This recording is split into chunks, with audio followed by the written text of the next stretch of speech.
We're back for another Red Cup Talks because when we got the Red Cup, we're about to spill some truth. So I wanted to come on here and talk about Vivek. Vivek was on the Breakfast Club, and I think he said he'd been on there before, but I had never seen it. So I was puzzled that I saw Vivek on the Breakfast Club. But it was a great interview, and he did so well.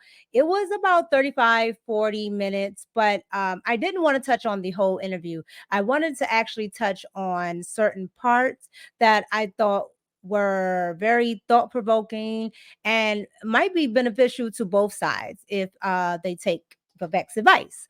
So I really wanted to hone in on that. But one thing, real quick, I wanted to touch on. I see some of you in the comments, and I'm going to tell you again, I am an independent voter. I am not Democrat or Republican. However, because I do vote for policies, I vote for the party that has the best policies and that best candidate at the time. And for me, a lot of the times that I have been able to vote, it has been the Republican Party. So those pretty much align with a lot of the issues that matter to me, taxes, pretty much everything economic. So that is how I vote. I vote for policies and I vote for the best candidate that way. So just wanted to touch on that a little bit. So let's go ahead and get into the first part of Vivek's interview that I thought was really good. Whether you support Donald Trump or Kamala Harris, can you make the case for your candidate without actually referencing the other side? So my challenge actually to a lot of the Kamala Harris supporters is most of the case that I hear invoking Donald Trump. What is the case for Kamala Harris that does not involve referencing Donald Trump at all? I think that's missing right now. Oh, I got that. And for Republicans, I'd give you similar advice too. What do we stand for? Not just what are we against? What do we actually stand for? Offer that vision. And I think the country will be better off if both sides. So if you didn't hear him, he was saying that he wanted to know what Democrats can say about Kamala Harris that does not involve Donald Trump.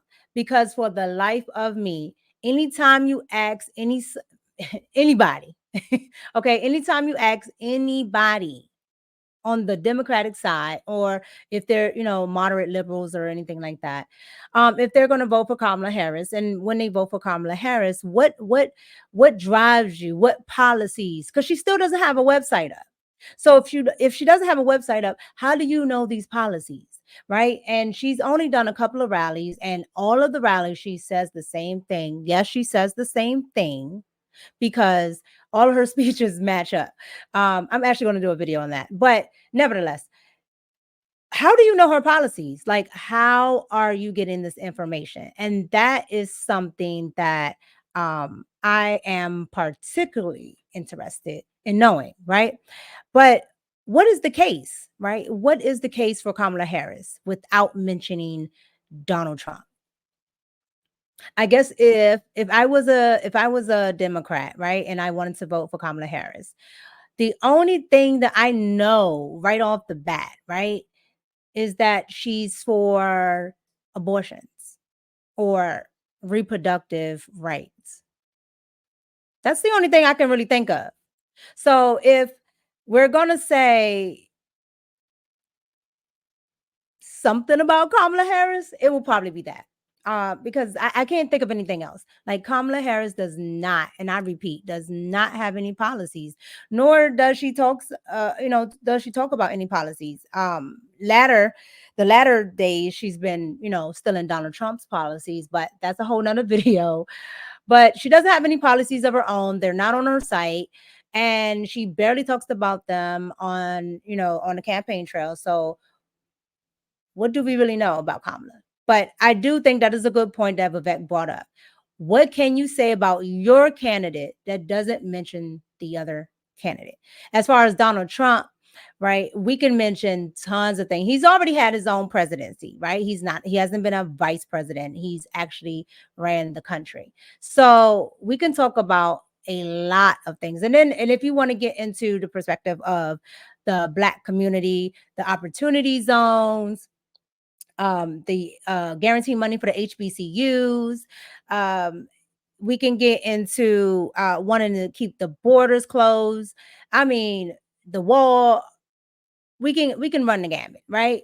And with that being said, you kind of can mention Donald Trump's merits on his own. And even if you don't like Donald Trump, you can mention a lot that you don't like about him without mentioning Kamala Harris. You can't do that with Kamala Harris. Anytime someone says anything about Kamala Harris, it is, oh, well, what does Donald Trump do?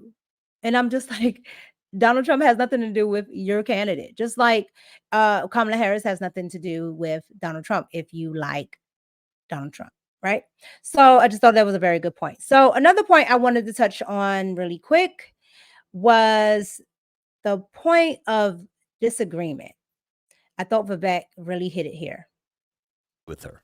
That's what the country's founded on. All right. So face off with the people you disagree with. So like town halls, you mean? Yeah, town halls. I'm not mad at that. And or hostile journalists. Mm-hmm. And here's why.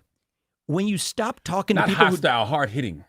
Yeah, hard hitting. Yeah, I'm about to say, because you see black women in a hostile situation. Did you see that when you went to them places? Now, I just want to say really quick, they keep through this whole interview, they kept trying to like throw Vivek off, but Vivek is on it, right? Like he doesn't forget his thought. Like if that was me, I'm like, dang, you made me forget my thought. But Vivek, he can remember exactly where he was. He's so precise. He's so good.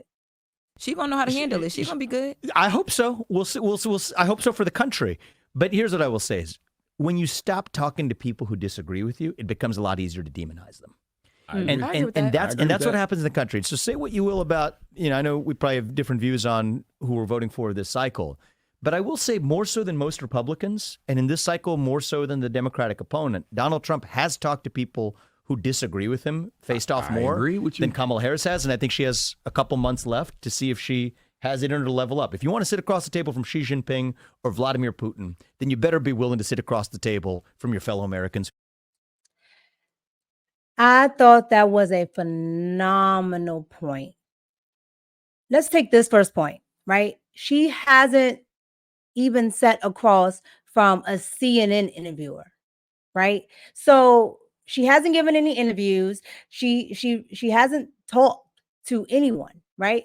And it's just like, it's like the basement 2.0. It's Joe Biden all over again. Go figure. And it's just, it's frustrating because you can't get any real answers out of her. You don't have anything on your website. And when you're on the campaign trail, all you're doing is just talking about how bad Donald Trump is and how much you don't want another 4 years of Donald Trump. But it's nothing saying what she will do. So I'm just confused on what about Kamala Harris are we supposed to like? And then on top of that, to Vivek's point, right? You want to sit down with all these world leaders and you want to be able to, run the country. Well, you got to be able to disagree with people because most countries, a lot of countries don't agree with the United States politics, right? We can see that now in the administration she's in now, right? Between the, war with Israel or talks with Iran, like it's, you have BRICS going on. It's just a lot of things going on already that I don't see any of her leadership in. And I don't see any answers for as to how she would do anything different than she's doing now. Right. And for the last 4 years, for the life of me, I don't know what she's been doing. Everyone who's a Democrat says, okay, well, she's the vice president. The vice president still has a job. And I haven't seen her do it. She claimed she wasn't a border czar when she was or is, because she's currently still the vice president. And at this point, all we can do is wait.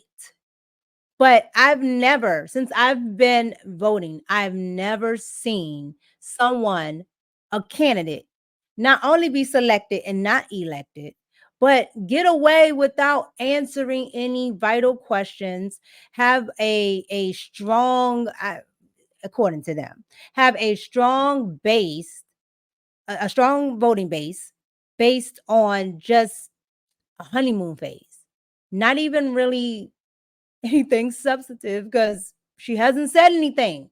No one knows where she stands. So to conclude, I really thought Vivek brought up some interesting points that can benefit Donald Trump and even Kamala if we ever hear her.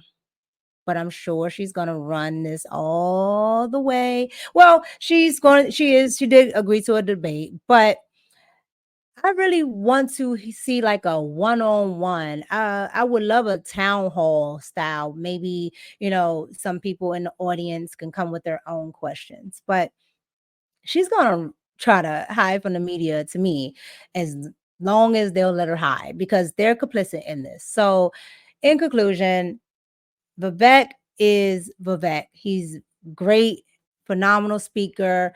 I love hearing him talk. I love hearing what he has to say. Again, check out Vivek's whole interview on The Breakfast Club.